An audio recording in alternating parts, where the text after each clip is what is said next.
Hello guys, welcome back on my YouTube channel, Hannah Duck Goose. Today we are going to read chapter 18 of the Trumpet of the Swan, as I just promised from the 4th of July video. I just posted that yesterday, but you're probably wondering where Jemima and Serena are, the girls. They're both on their nest right now. Benjamin and Lewis are the only ones loose right now, so you won't get to see the girls in this video.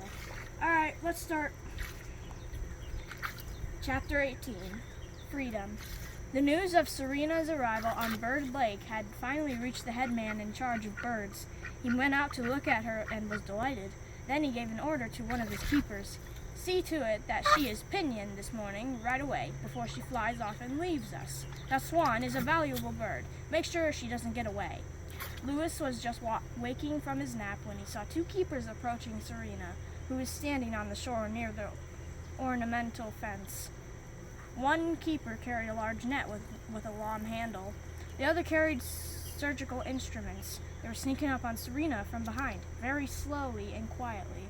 Lewis knew right away what they were up to. He grew hot with rage. If those men succeeded in catching Serena and cutting a wingtip, all his plans would go wrong. She could never fly away to a lonely lake with him. She would have to remain in Philadelphia the rest of her life. A horrible fate. This is my moment, thought Lewis. Nobody is going to clip my love's wing while I'm around. He hustled over to the island and stripped for action. He chucked his trumpet and all his other stuff under a willow tree. Then he returned to the water and waited for the right time to attack. The keeper holding the net was crawling quietly up on Serena from the rear. She did not notice him. She was just standing there dreaming of Lewis. Slowly, the keeper raised his net.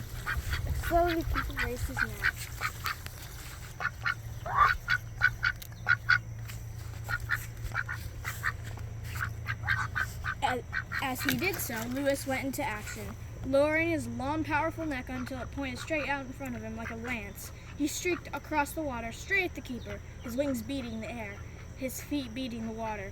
In a flash, he reached the scene and drove his strong bill straight into the seat of the man's pants.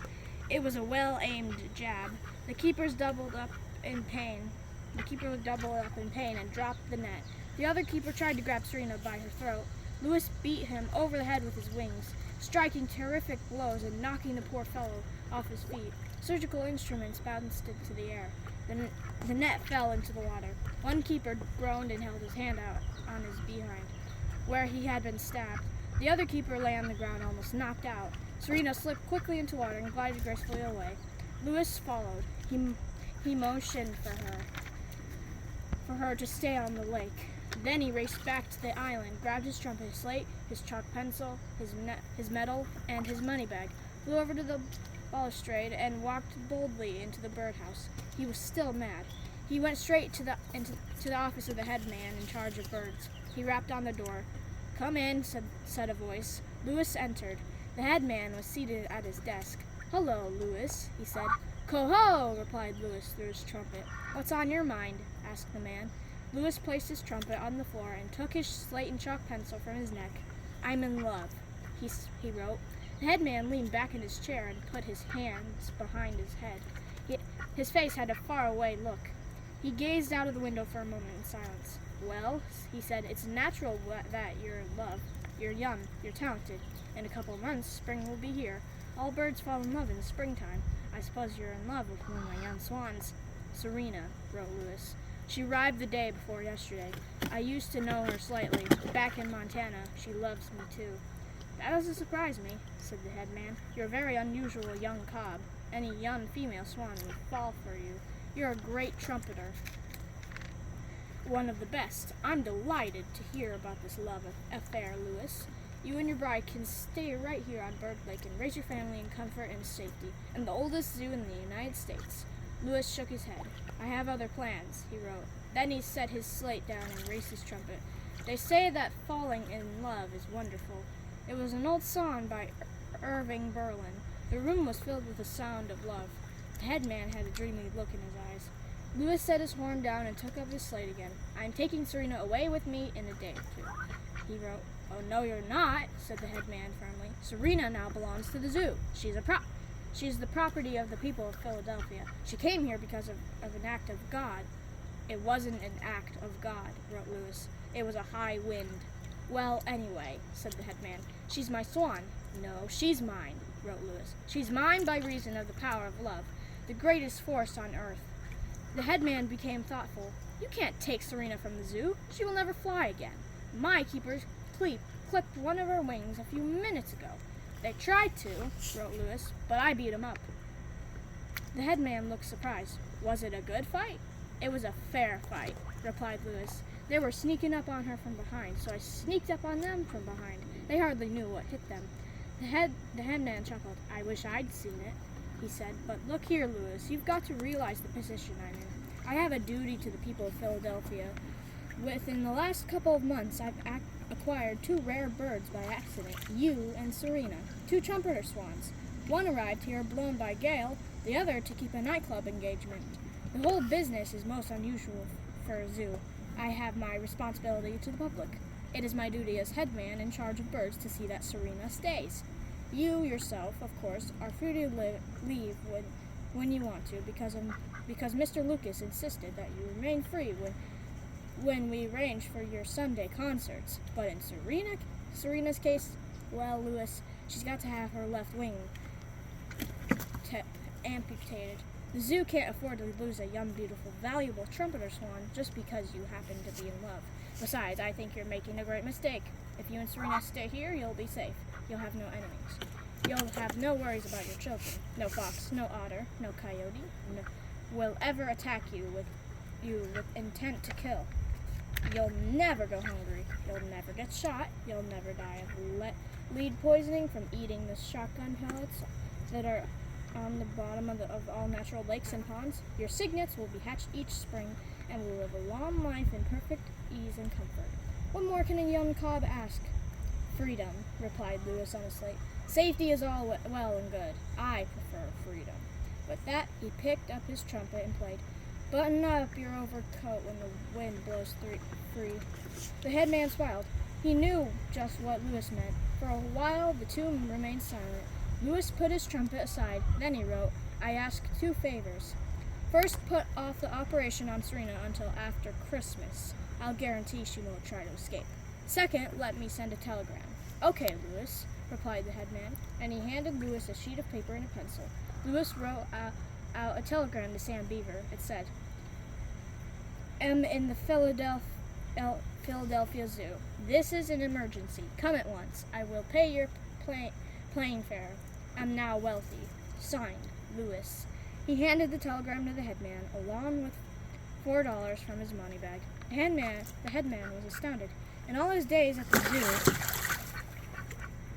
this was the first time one of his birds had asked him to send a telegram, and of course he didn't know who Sam Beaver was, but he sent the wire and ordered his keepers to let Serena alone for a few days, which they were glad to do. Lewis thanked him and left. He returned to Serena, and they spent the day happily together, bathing, swimming, eating, drinking, and showing each other in 1,000 small ways how much they loved each other. Sam arrived at the zoo on the day after Christmas. He was equipped as though he were going into the woods. Under one arm was a sleeping bag. Neatly rolled on his back was a rucksack containing his toothbrush, his comb, a clean shirt, a hand axe, a pocket compass, his notebook, a pencil, and some food. In his belt was a hunting knife. Sam was 14 now, and big for his age. He had never seen a large zoo. He and Lewis were overjoyed to see each other again. Lewis introduced Sam to Serena. Then he opened his money bag and showed Sam his earnings. $100 bills, $50 bills, $20 bills, 10s, 5s, 1s, and some silver coins. A great pile. Goodness, thought Sam. I hope she's not marrying him for his money. Lewis took his slate and told Sam about the fight with the keepers and about how the headman wanted to keep Serena captive by clipping the tip of one wing. He told Sam it would ruin his life if Serena were to lose the power to fly. He explained that as soon as his father's debts were paid and the trumpet honestly belonged to him, and Serena intended to leave civilization and return to a wild life. The sky, he wrote on his slate, is my living room. The woods are my parlor. The lonely lake is my bath. I can't remain behind a fence all my life. Neither can Serena. She's not built that way. Somehow or other, we must persuade the headman to let Serena go. Sam stretched out on the shore of Bird Lake and clasped his hands behind his head. He looked up at the great wide sky. It was a clear blue, with small white clouds floating slowly across. Sam knew how Lewis felt about freedom. For a long time he lay there, thinking. Ducks and geese swam slowly by, back and forth in an endless procession of captive birds. They seemed happy and well. Curiosity, felicity, and apathy, the three trumpeters, swam by and peered at the strange boy lying on the ground. Finally, Sam sat up. "Listen, Lewis," he said. "How's this for an idea? You and Serena intend to raise a family every year, don't you?" "Certainly," replied Lewis on his slate.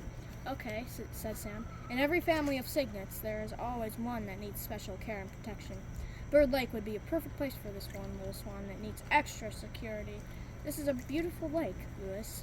This is a great zoo. If I can persuade the headman to let Serena remain free, would you be willing to donate one of your cygnets now? And then if the zoo needs another swan for the lake? If you agree, I'll go right in and see the headman about the match." It was now Lewis's turn to think. After 5 minutes, he picked up his slate. "Very well," he wrote. "It's a deal." Then he picked up his trumpet. "Oh, ever in the greening spring," he played, "by bank and bough retiring." The waterfowl stopped swimming and listened. The keepers stopped what they were doing and listened.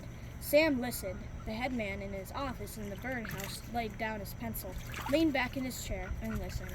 The sound of Lewis's horn was in the air, and the whole world seemed better and brighter, and wilder and freer, and happier and dreamier.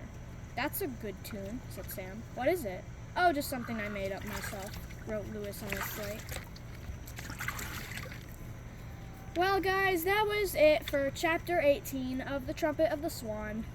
Oh, and by the way, we're almost done with this book. So, there's 21 chapters in this book, and next chapter is Chapter 19. So, we have 3 more chapters left. So, at the end, after we finish the book, I will show you all the pictures in the book from the story. So, stay tuned for that. We'll finish the book soon. I hope you enjoyed this video. Leave a like and subscribe, and stay free.